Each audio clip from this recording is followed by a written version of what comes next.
यकसा civil code से निकाह से मतलब नहीं है। मास्टर ने निकाह कर लिया बीजेपी के साथ और उसका काजी बना दिया मोदी को। अब डॉक्टर जावेद साहब का हाल यह है कि उनको ना तो निकाह की फिक्र है ना काजी की फिक्र है, बोलते बस मुझे जिता दो। तो ये हंसने का मसला नहीं है। आपको हम पैगाम देकर जा रहे हैं कि ये मुस्तकबिल में ऐसा हो सकता है। अब बात घुसपैठी की बात नरेंद्र मोदी ने राजस्थान में अपने भाषण में कर दी कि भारत में जितने मुसलमान हैं, अब तुम समझ रहे थे किशनगंज की सीमांचल की जनता को, बल्कि अब तो पूरे भारत के मुस्लिम अकलियत से कह रहे हैं कि घुसपैठी है। बाप बताइए, आप लोग घुसपैठी हैं? आप लोग घुसपैठी हैं? भाई दीवार पे खड़े हैं, डरने की जरूरत नहीं। आप घुसपैठी हैं क्या? जोर से बोलिए। जब घुसपैठी नहीं है तो फिर आप क्या करेंगे?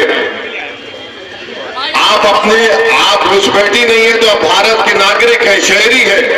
तो जो लोग आपको घुसपैठी कह रहे हैं, आपको 26 तारीख को अपने बूथ को जाकर जहां पर पतंग छाप दिखेगा वहां पर बटन दबा के जो घुसपैठी है बोल रहे हैं, जो निकम्मे, उनको आपको दबाना पड़ेगा।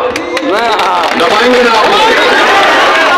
आपके पतंग छाप पर बटन दबाने से वो निकम्मे लोग भी दब जाएंगे और जो घुसपैठी कह रहे हैं उनको भी दबा दीजिए जमहूरी तरीके। और एक बात हमारी याद रखिए, पूर्णिया में तेजस्वी यादव गए थे तेजस्वी यादव। हमको क्या बोलते हैं कि वोट कटवा बोलते हैं, हमको बोलते हैं ना, शर्माइए मत, बोलते हैं। हमको कोई फिक्र नहीं है, हमको जो गाली देना दे दो आप। ये वोट कटवा कहते हैं, बी टीम कहते हैं।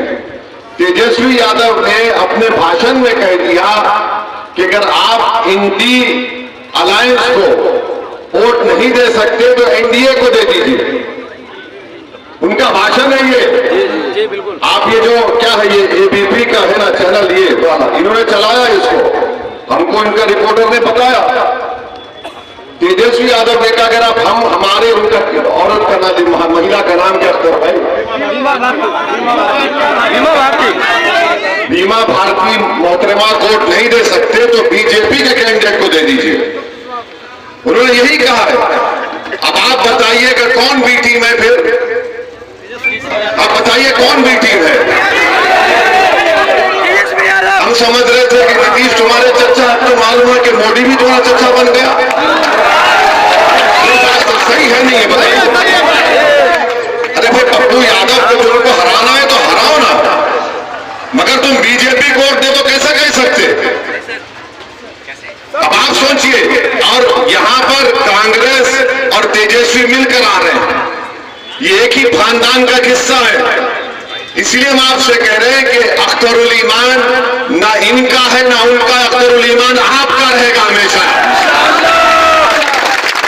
अख्तरुल ईमान आपके दिल में बसेगा, बसता है। अख्तरुल ईमान इस जमीन से पैदा हुआ है जो गरीबों के दरमियान में उभर कर निकला। अख्तरुल ईमान की जिंदगी कोई बड़े दौलतमंद घराने में नहीं हुई है। वो गरीबों की तकालीफ को समझता है, वो आपके ख्वाबों को पूरा करना चाहता है, वो आपके आंख से निकलने वाले आंसुओं को अपने आंसू समझता है। तो इसलिए हम आपसे अपील कर रहे हैं कि आप लोग 26 तारीख को ना इनको दीजिए ना उनको दीजिए, अपने आप को कामयाब करिए जो अख्तरुल ईमान है। और डॉक्टर जावेद ये कह रहे हैं कि नहीं मुझे कितना भी गाली दे दो वोट मुझे पड़ेगा। डॉक्टर जावेद साहब इंशाल्लाह आपको ना गाली पड़ेगी ना वोट पड़ेगा, आपके बाद अख्तरुल ईमान को। और डॉक्टर जावेद बार बार ये कहते हैं कि मैंने 5 साल में 1.5 लाख किलोमीटर चला। अरे भाई कोई इंसान 5 साल में 1.5 लाख किलोमीटर चल सकता है? रोज 100 किलोमीटर चलना पड़ता है 5 साल के लिए। डॉक्टर साहब आप डॉक्टर हैं, आप तो डॉक्टरी करें कश्मीर में। अगर आप 1.5 लाख किलोमीटर चलते तो कम से कम आप दुबले पतले हो जाते हैं बच्चों की तरह। आप तो मोटे ताजे हैं। अच्छा हरभरी जगह का नाम है ना, खरखरी, वहां पर गए हम लोग। 1 साल पहले हमको बुलाए, वहां की जनता को आ जाइए, फोन के अख्तर भाई आ जाइए। अब अख्तर भाई ने कहा कि सर आ जाइए। हमने कहा करना है क्या? बोले सर नदी में चलना है। हम बोले ये क्या बात है? तो हम चले गए। हम तो सीमांचल के लिए हर काम करने तैयार है। चले गए तो नदी में चला दिए 15 मिनट, घुटने बराबर पानी था। खैर हम चले गए। उसका नतीजा ये निकला कि एक हफ्ते या 8-10 दिन के अंदर तेजस्वी यादव ने अख्तर भाई को असेंबली मिलकर बोला कि अख्तर उल-इमान साहब, हम आपका ब्रिज सैंक्शन कर दिया, पानी में क्यों उतर गए? अब आप देखिए 15 मिनट हम और अख्तर उल-इमान नदी में चले तो 10 दिन के अंदर ब्रिज मंजूर हो गया। अगर अख्तर उल-इमान 5 साल सीमांचल चलेगा तो किशनगंज कहां से कहां चला जाएगा? तो आपने 5 साल जावेद को दिया, उनके चलने नहीं चलने से कुछ फायदा नहीं हुआ आपको। अख्तर उल-इमान को कीजिए और कामयाब करिए, यही आपको करना है। और मास्टर मुजाहिद है, मास्टर मुजाहिद का मास्टर कौन है? नरेंद्र मोदी है। मास्टर मुजाहिद का मास्टर नरेंद्र मोदी है। और याद रखिए, अगर आप इनको वोट देंगे बीजेपी को फायदा होगा। अगर आप डॉक्टर जावेद को वोट देंगे तो उनको 5 साल में कहीं पर नजर नहीं आए। जब यहां पर कोविड हो रहा था, ये वारिस पठान है, उठिए वारिस साहब, खड़े हो जाइए। ये बंबई के मेहनत, इन्होंने सीमांचल की सरजमीन के लोग जो मुंबई में फंसे थे कोविड में, कई ट्रेनों में रक्त डाल के उनको भिजाया यहां पर किशनगंज को। डॉक्टर साहब ने आपको नजर आए कोविड में?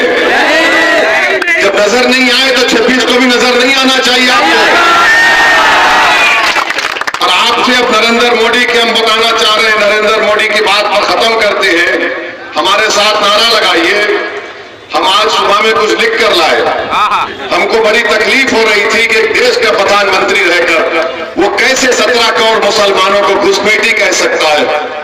वो कैसे कह सकता है कि हमारी मां और बहनें ज्यादा बच्चे पैदा करें, जो झूठ है। मुस्लिम खवातीन का फर्टिलिटी रेट गिरा है। ये सब झूठ नरेंद्र मोदी कह रहे हैं।